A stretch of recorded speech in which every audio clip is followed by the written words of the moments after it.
If you were here a year ago on the Friday morning of last year's show, Scott Reinhardt from the University of Notre Dame was on this stage, and he was showing you all these crazy blueprints and maps of all the stuff that they were building out in South Bend for the Martin Media Center. It's up and it's running, and it's working very well. And we have Mr. Mike Bonner with us. If you don't know Mike, he's got a really great career in the history of this business. He's done stadium video board shows for everyone from the Yankees to the Denver Broncos to now the University of Notre Dame.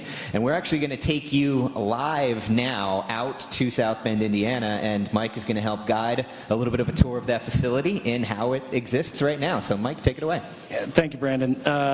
We have Aaron Creasy, our chief engineer, in South Bend. There he is. He's in our Martin Media Center. So I'm just going to talk to Aaron. And Aaron, go ahead, take it away. You guys can bring the mic up. Here we go. Thanks, SVG folks. As Mike said, I am an engineer. So take that for what it's worth during this wonderful little tour you're going to get. We're outside the Martin Media Center, which is home of Notre Dame Studios. We're going to go in and take a look at one of the control rooms first. So we'll go right this way. That's a student operator on the camera, by the way. So one thing that we do have our student operator is a guy named Natural. Natural is a junior this upcoming year here at Notre Dame. He's very good at operating the camera and focusing on my back when I turn away from the camera. So we're going to go into one of two control rooms here. And these two control rooms are, for the most part, exactly alike. When you look at the control room, the first thing you see obviously is the monitor wall system. That's an Evertz VIP monitor wall. So we have independent control of as most of you know, of every monitor in the wall.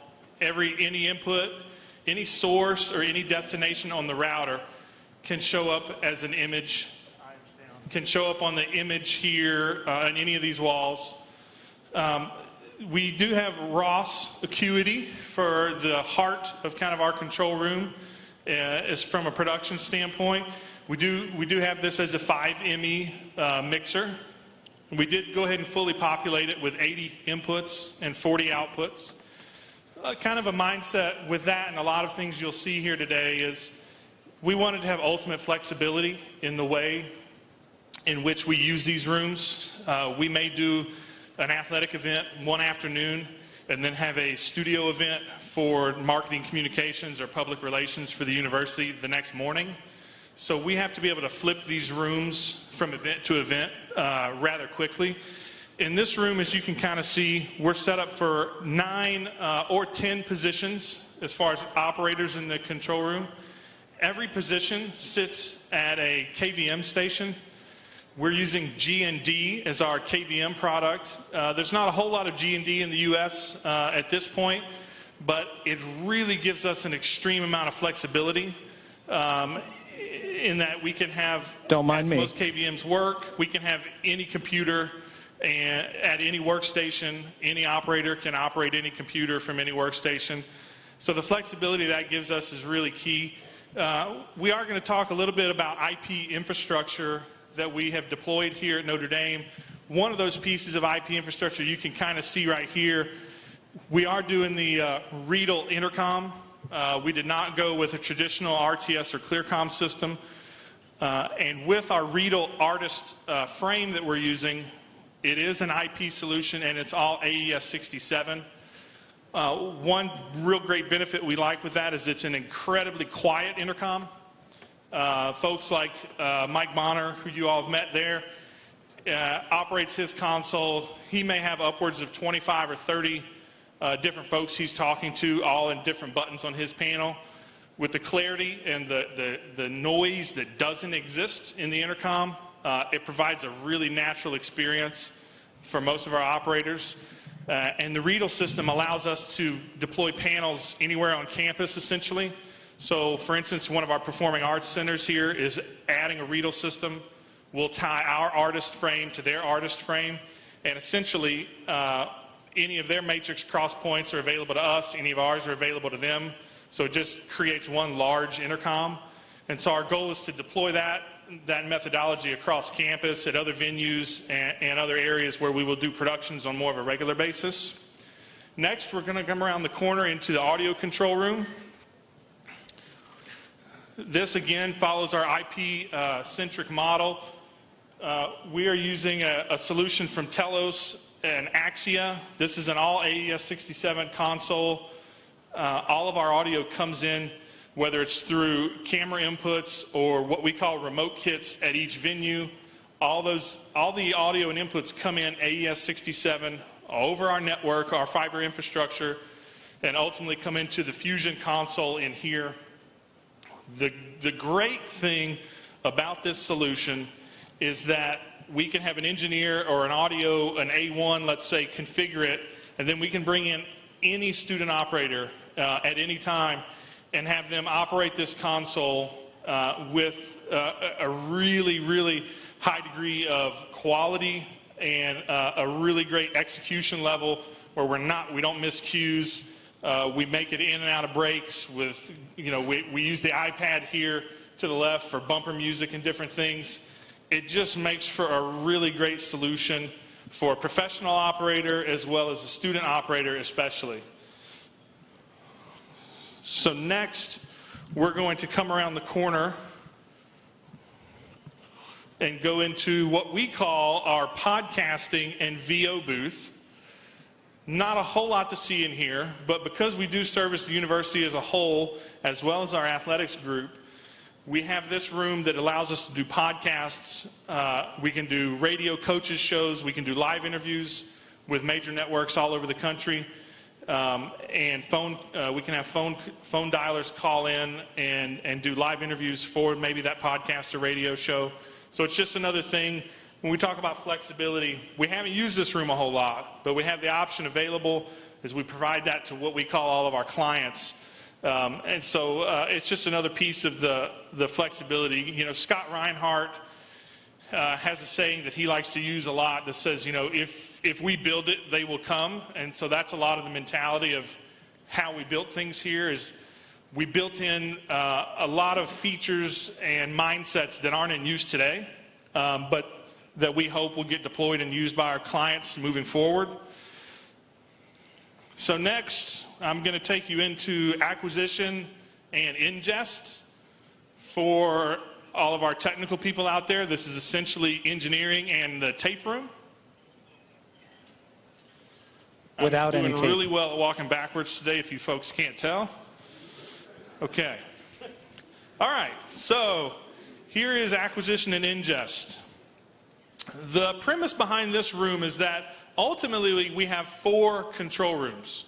We have 2 legacy control rooms and 2 new control rooms like I just showed you. So because of that, we have 4 replay stations and we have 4 shading stations for engineering.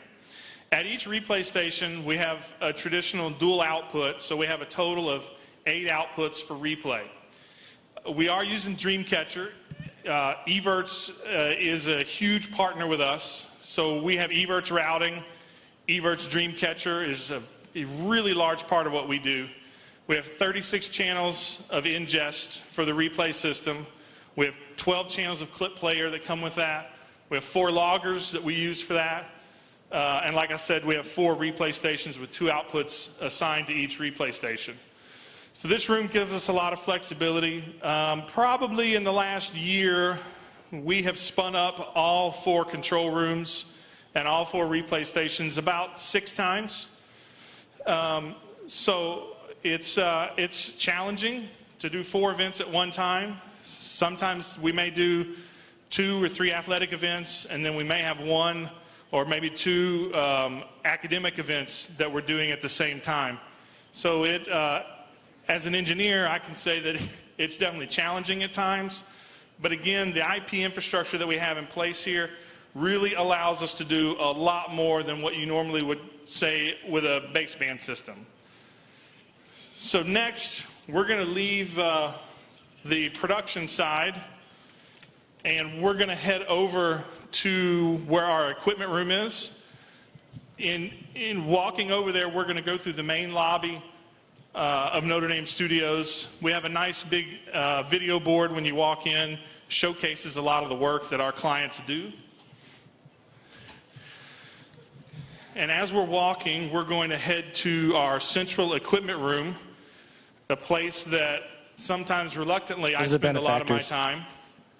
It will be a little noisy in there, but we did some testing earlier, so you should be able to hear us.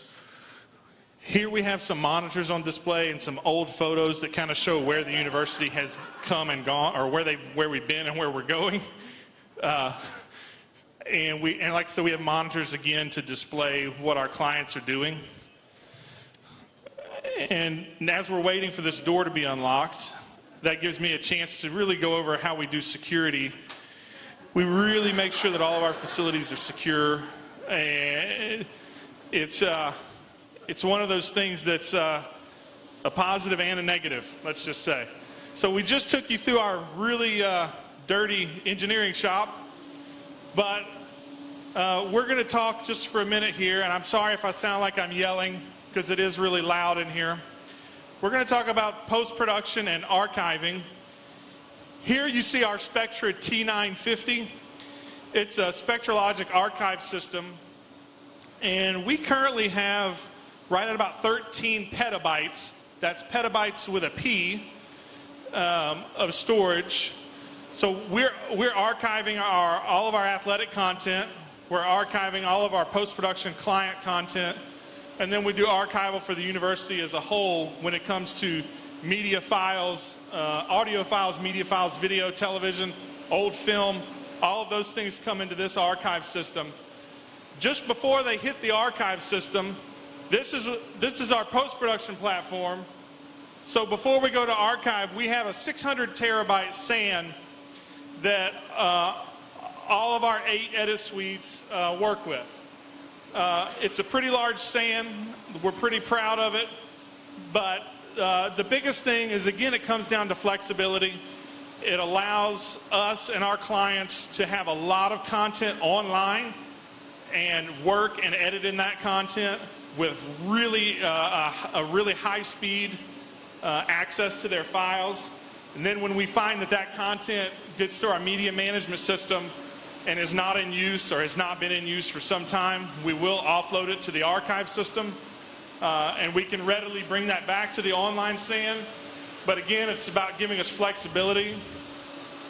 So here we're going to walk through our central core area. It is a little louder in here. It is at least very well air conditioned. You'll see our fiber infrastructure there that you're looking at now. We have currently about 1,400 fibers that come in from the university fiber ring. This summer we're adding an additional 1,700 fibers. We have an incredible amount of connectivity, whether it's going to a sports venue or a performance hall. Sometimes it's just going to large conference rooms that we may in the future have a press conference out of. So we've got a lot that we're responsible for, and if we can put fiber somewhere, we do. I'm doing just fine. Thank you, Mike.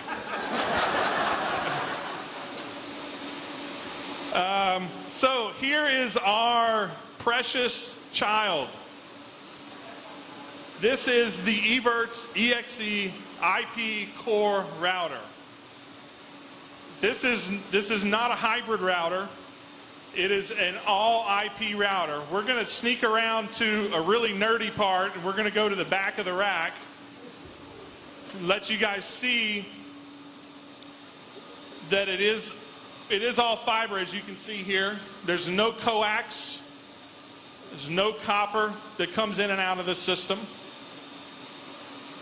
It's all fiber, and it's not just fiber in the sense that we transport SDI signals over fiber. That fiber is carrying IP data, which means all of our video signals, whether they're coming or going from the system, are broken into multicast traffic. So we take an SDI video signal with our Evertz solution, and we break that SDI signal into multiple IP addresses that are multicast traffic. So you have video, you have a couple of IP addresses for your audio groups, and then you have an IP address for your ancillary data. That's really the heart and definition of what an IP facility really is. You do have some hybrid facilities where you have some IP and you're just converting a lot from copper to SDI baseband signals into your IP. But we really are a true IP facility here. It is a blessing at times. Initially, it's very much a curse because us as engineers, we think we're really smart. But we didn't think we were so smart when we started with this IP facility, because it is an absolute paradigm shift in what we do. It takes a special engineer, I'm one of them, to understand IP and to be able to work with them. So we have a very talented staff. We have 3 full-time engineers here. We're looking at hiring a 4th engineer now. We stay very, very busy because this IP system has so much flexibility that folks like Mr. Mike Bonner can come to us and say, hey, can we take video from this facility and go over here, spin around on our head a few times, and then put it on the video board? That's right. And we say yes, because the flexibility we have is extreme, and we're able to execute with high precision and extremely high quality. So we're going to keep walking here. Sorry, I'm locked out again. All right. We're going to go down to, we're going to walk through some of our space where we have some of our clients that are working on projects, so I'm going to be a little bit more quiet. We're going to walk back to our edit suites here. We have a total of 6 full-blown broadcast quality edit suites. 2 of those edit suites are designed for like 1 to 2 people. We have another 2 suites that are, say, 3 to 4 people. And then we have 2 suites that are like this one that we're walking in now that are about 7 or 8 folks. This edit suite and another one just like it, we have set up to be able to do DaVinci color grading, as well as the full Adobe platform for all of the post-production needs. We have another, we have another 12 essential iMacs that we use to be able to have clients come in and edit content, but they also use them a lot to log content, which makes for, it's a real streamlined workflow, so we don't tie up a whole edit suite for someone just to come in and look at content. Then we have another 30 desktop clients where we kind of spoil some of our clients here, and we allow them to connect from their desktop straight into the SAN. And so they're able to access that 600 terabyte SAN straight from their desktop. So in total, we have, just over 50 clients connected to our SAN, which is a pretty good number. It allows us to accomplish a lot. Again, with a high execution rate and a lot of efficiency, which is something we really aim for here. So next, we're going to go back down to the other end of the hall here, and we will show you our studio space. While we're walking, if Mr. Bonner there wants to take some questions. Any questions? Or if you want to probe me in any specific direction. Stand by, Aaron. What's the total square footage for that one floor? So I'm just a client in athletics. That is a university space. I'm going to, Aaron, what is the total square footage of our space there? The total square footage of the space here. Remember, we could see you. Well, you've asked a question that I actually don't know the answer to. Yeah. It's a lot, I'll tell you that. It's larger than if you rolled a truck in. Yeah, we, from a production space, as far as control rooms, audio control rooms, and our central equipment room, we're probably the equivalent of about 7 full OB trucks, 8 units. So there's a lot going on here. There's enough to keep me busy, I'll tell you that much. How about that? Any other questions? So there's a few things before we take another question. that I do, I am an engineer, so I'm going to be very honest with you. I'm not going to speak about a product or a manufacturer that we don't wholeheartedly have an excellent partnership with. One of those folks is LiveU, obviously. That's how we're bringing this to you today. Dave Belding is a fabulous contact that we have at LiveU. I've known him for a long time. Mike Bonner's known him for a long time. But some of the other folks that we have in play here are Ross Video. We have Ross Switcher. We have 6 channels of Ross Expression that we're using in our new control rooms. Like I said, Everts. Everts is a huge piece of everything that we do here. The support that we get from Everts is phenomenal. They're just a great product to have in many areas of what we do. Riedel, I talked about Riedel earlier with our intercom system. They really are what holds the production together from a communication standpoint. It allows us, again, to do things that we can't do with some other systems out there. Wow. Our camera operator almost took a nosedive there with my cable. Okay. So I'm getting really good at walking backwards. Are there any other questions as I go into the studio space? Aaron, I'm going to chime in. So we have 9 Grass Valley cameras, Canon glass on those. We have 3 ARRI Amiras for what we're doing for our feature side, our storytelling. And then Bruce Lane can tell us that I think we're getting 7 more Grass Valley cameras what we're using. So. Correct. We standardized around the LDX 86. It is a 4K camera. We do have high frame rate HDR,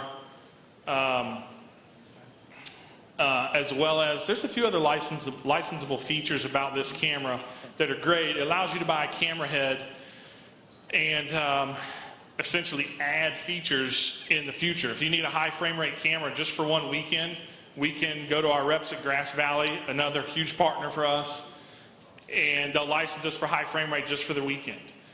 So it's a very a la carte solution that allows us to do, again, to do more and to be incredibly flexible.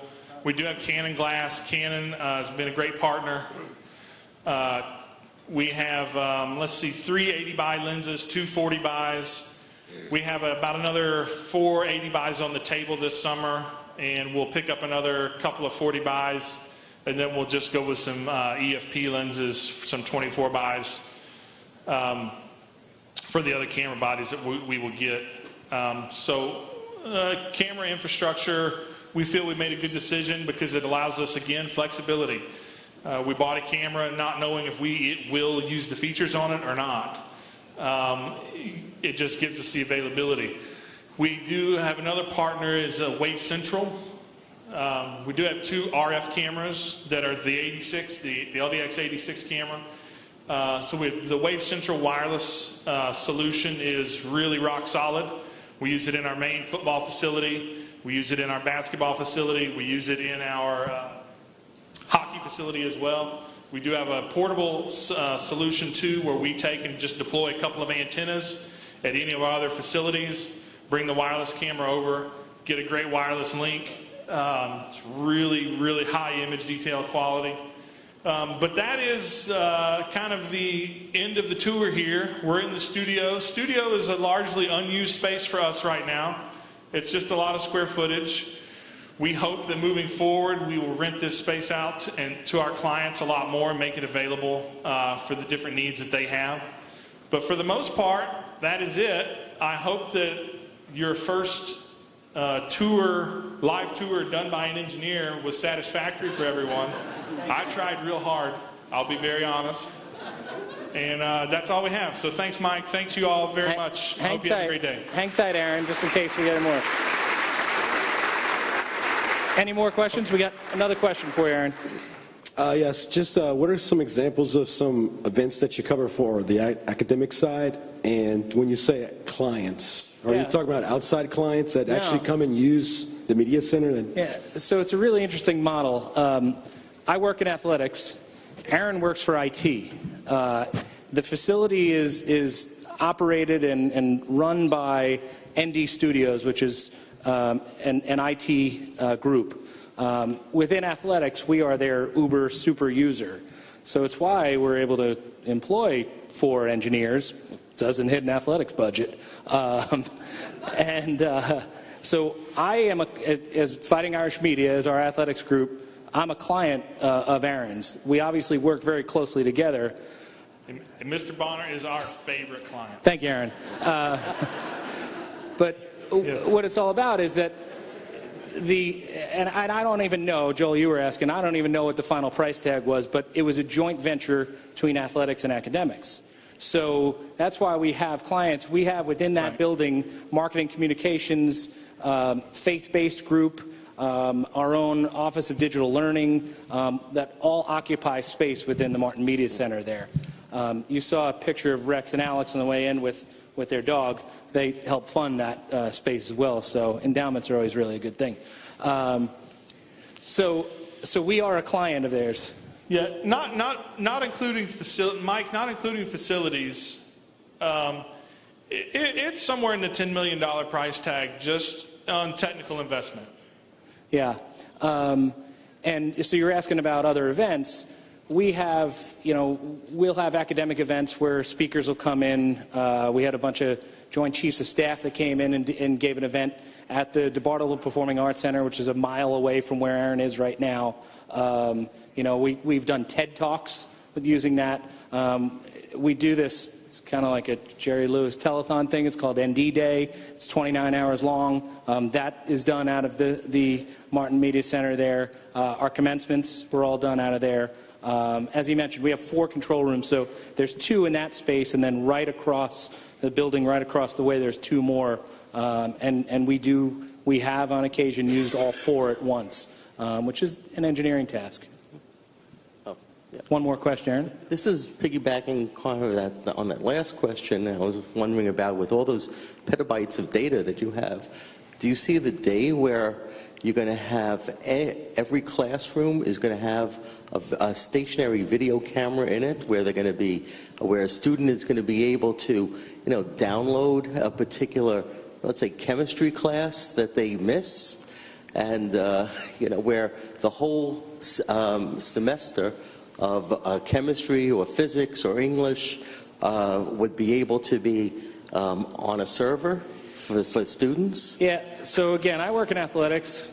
I don't know that there's actually class that happens there, but I guess there is. But to answer your question, honestly, our Office of Digital Learning does have professors come in, and they will record, a class, and they make it available. Do I see it as every class? Probably not. But, again, because it's a joint venture between athletics and academics, it's very much an academic space, and it's used by our professors a great deal. All right. Thank you very much, Mike. Thank you, Aaron. These guys a round of applause. Appreciate it. Great job. Great. Thank you for that half hour of video production porn. We will take a break. We're going to have 45 minutes for you.